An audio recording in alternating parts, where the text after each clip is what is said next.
ఛాతిపై అభిమాన నేత పచ్చబొట్టు. ఇగో ఇగో ఈయన ఛాతి పైన సింగిరెడ్డి నిరంజన్ రెడ్డి టాటూ వేయించుకుందట.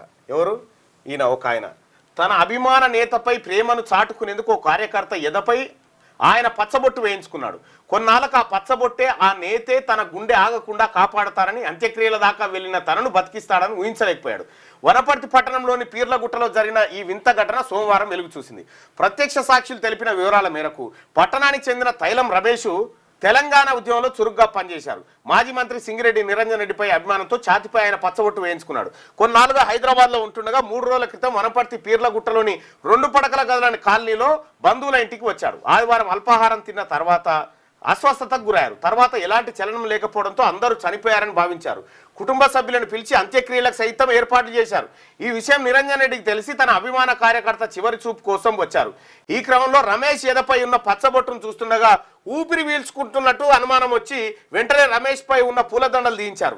పేరు పెట్టి పిలవగా కొద్దిగా కన్రెప్పలు కదిలించడంతో ఆసుపత్రికి తరలించారు. చికిత్స అందించిన గంట తర్వాత కళ్ళు తెరవడంతో కుటుంబ సభ్యులు బంధువులు ఆనందాశ్చర్యాలకు గురయ్యారు. వైద్యుల సూచన మేరకు రమేష్ను హైదరాబాద్లో నిమ్స్కు తరలించారు. ప్రస్తుతం ఆయన ఆరోగ్యం నిలకడగా ఉన్నట్టుగా సమాచారం అంట. అది లేకపోతే దండ పెట్టేటోళ్ళు ఈ కథమేగా అవుతుండే. ఒకసారి అందుకే నిరంజన్ రెడ్డికి ఫోన్ చేయాలని చెప్పి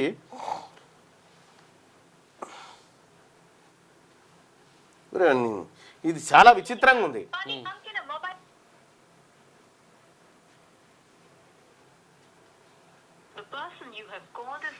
చాలా గమ్మత్తుంది ఇది. నువ్వు ఒకసారి నిరంజన్ రెడ్డి గారితో మాట్లాడితే ఈ విషయం తెలుస్తుంది. పేరు పెట్టి పిలవగా కొద్దిగా కన్రెప్పలు కదిలించడంతో ఆసుపత్రికి తరలించారు. చికిత్స అందించిన గంట తర్వాత కళ్ళు తెరవడంతో కుటుంబ సభ్యులు బంధువులు ఆనందాశ్చర్యాలకు గురయ్యారు. ఇట్లా ఏం లేదు ఈయన చనిపోయింది అనుకొని బంధువులు చుట్టాలు అందరూ వచ్చిరట, పూలదండలు వేసిరు, అంత్యక్రియలకు తీసుకపోతున్నట్టుగా. అంత్యక్రియలకు పోయే సమయంలో ఆయనతో లేచిండు. ఎవరు? నిరంజన్ రెడ్డి వచ్చి పిలిచిండట. రమేష్ అనగానే కన్రెప్పలు కదిలిచ్చిండట. ప్రేమ బతికే ఉన్నాడు గారు అని పూలదండలు తీపిచ్చిరట. ఇట్లా అవుతుంటే ఒక్కోసారి ఘటనలు. నిరంజన్ అన్న, గుడ్ మార్నింగ్. హలో అన్నా, గుడ్ మార్నింగ్ అన్న. గుడ్ మార్నింగ్ అండి. ఎవరు? నేను తీన్మార్ మల్లన్నని మాట్లాడుతున్నానే. నమస్తే బ్రదర్. బాగున్నా అన్న, బాగున్నా. మీరు నాతో పాటు లైవ్ లో ఉన్నారన్న. నిన్న ఒక అనూహ్యమైన ఘటన జరిగింది. అసలు ఈ రమేష్ అసలు మీరు పోయి తాకిన తర్వాత ఎట్లా జరిగిందన్న ఇది? నాకే ఆశ్చర్యం కొద్ది, ఇప్పటికీ నమ్మశక్యంగా లేదు బ్రదర్. ఏంటంటే అతను వనపర్తి వాసి, నాకు వ్యక్తిగత అభిమాని, మా కుటుంబానికి కూడా అభిమాని, మా మామగారి కాలం నుంచి కూడా. అయితే ఎన్నికల్లో కూడా నాకు పనిచేసిండు. ఆయన ఉండడం హైదరాబాద్ ఉంటాడు. అంటే మీకు తెలుసు కదా, పాలమూరు నల్గొండలు ఎక్కువ వచ్చి అక్కడ బతుకుతాడు. సో అట్లా పోయి వలస పోయి అక్కడ బతుకుతున్నటువంటి వ్యక్తి ఇక్కడ అవసరం ఉన్నప్పుడు వస్తుంటాడు. ఉద్యమ కార్యక్రమాల్లో కానీ పార్టీ కార్యక్రమాలు అప్పుడప్పుడు వస్తుంటాడు.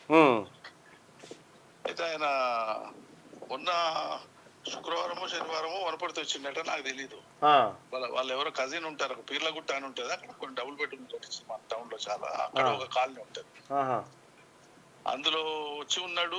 సండే నాడు మార్నింగ్ బ్రేక్ఫాస్ట్ చేసినాక సుస్థ అయిందని అడ్డం పడుకున్నాడు.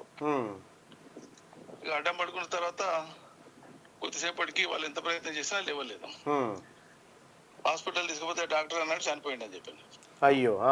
తీసుకొచ్చి ఇంకా పాపం దుఃఖంలో వాళ్ళు దండలు గిండలు వేసి ఆయనకు సంబంధించినటువంటి వాళ్ళకి ఇన్ఫర్మేషన్ ఇచ్చి తక్కువ మందే ఉన్నారు అప్పటికి. వాళ్ళ కజిన్ వాళ్ళు, వాళ్ళ కొడుకు, ఇంకా కొంతమంది లేడీస్ వాళ్ళు ఉన్నారు. ఆ పిల్లగుట్టలో ఉండేటువంటి కాలనీ వాళ్ళు కొద్దిమంది ఉన్నారు.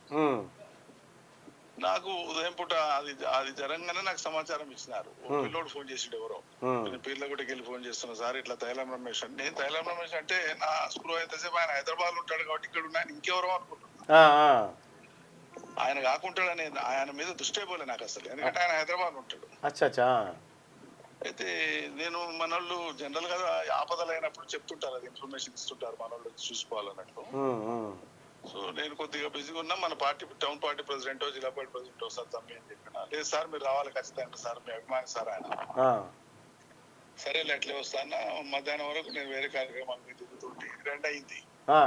సార్ తీస్తారు, ఇంకో 10 నిమిషాలు అయితే తీస్తారు, మీరు అర్జెంట్ గా రావాలని అక్కడ ఉండే ఇంకో కార్యకర్త వచ్చి ఇక సరేనా పోదాం పద, ఆపత్తి కదా అని చెప్పి నేను, మా జిల్లా పార్టీ ప్రెసిడెంట్, నరసింహన్, మా లీడర్ అందరం కలిసిపోతాం.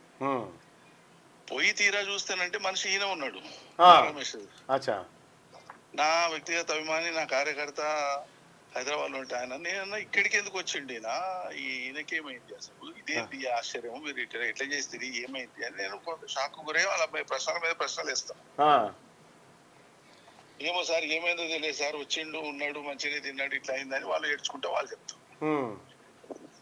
ఈ లోపల నా ఎంబడి ఉన్నటువంటి ఆ నరసింహ ఏం చేసినాడంటే తీక్షణంగా గమనించినాడు.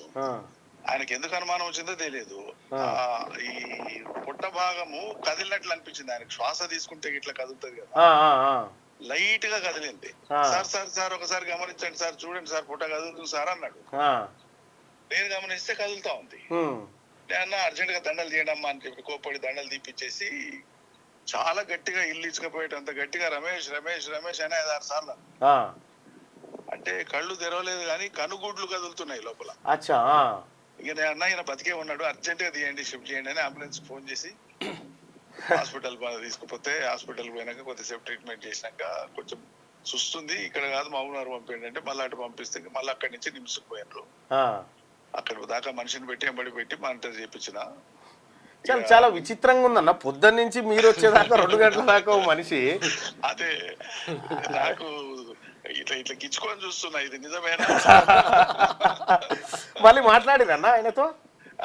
నిన్న మాట్లాడిన, హాస్పిటల్ ఉన్నప్పుడు 2 సార్లు మాట్లాడినా, ఇప్పుడు పొద్దున కూడా ఒక 1 గంట 40 నిమిషాల క్రితం మాట్లాడినా. ఏమంటున్నా మరి రమేష్? రేపు డిశ్చార్జ్ చేస్తాన్నారు సార్. ఆయన పాపం భావంగా మాట్లాడే మాట ప్రేమతో చాలా మాట్లాడతారు కానీ అదే అదే అదే మనం మానవ మాత్రం మనకి శక్తి మనం చేస్తాం. శక్తి కాదు కానీ మరి ఆడ 7 స్టోలు తూడు స్టోలు ఉంటారు, అప్పటిదాకా కూడా లేవలేదు ఆయన. షాక్ అవుతుండ్రు వాళ్ళు. నేను బ్రతుకున్నాడని చెప్తే వాళ్ళకి ఇంకా వాళ్ళు భయపడుతున్నారు. అరే బ్రతుకున్న మనిషిని మేము ఇట్లా చేస్తామేమనే ఒక గిల్టీ ఫీలింగ్ ఉంది వాళ్ళకి, తెలియకుండా. సహజంగా ఉంటది కదా, అయ్యో మేము ఎంత పొరపాటు చేస్తాం కదా, చూసుకోలేదు కదా అన్న భావన వాళ్ళకు ఉంది. ఏదేమైనప్పటికి కూడా ఒక ఈనాడు పత్రికలో ఈ వార్త ఉంది, ఛాతిపై అభిమాన నేత పచ్చబొట్టు, అభిమాన నేత తన దగ్గరకు వచ్చి తడిమితే బతికిండు అనేటువంటి విధంగా ఈనాడు పత్రికలో ఉంది. ఏదేమైనప్పటికి కూడా ఒక మంచి కార్యకర్త మీకు బ్రతకడం, మీ అందరు కూడా మంచిగా ఉండాలని కోరుకుంటున్నా. థ్యాంక్ యూ సో మచ్ అన్న. లేటెస్ట్ న్యూస్ తెలుగు మరియు ఇంగ్లీష్ అప్డేట్స్ కోసం ఇప్పుడే క్యూన్యూస్ అఫీషియల్ యాప్ ని ప్లే స్టోర్ నుండి డౌన్లోడ్ చేసుకోండి. సరికొత్త సమాచారాల కోసం క్యూన్యూస్ వెబ్సైట్ ని ఫాలో అవ్వండి. ఛానల్లో ప్రాంతీయ, జాతీయ, అంతర్జాతీయ వార్తలు వీక్షించండి. లైక్ చేయండి.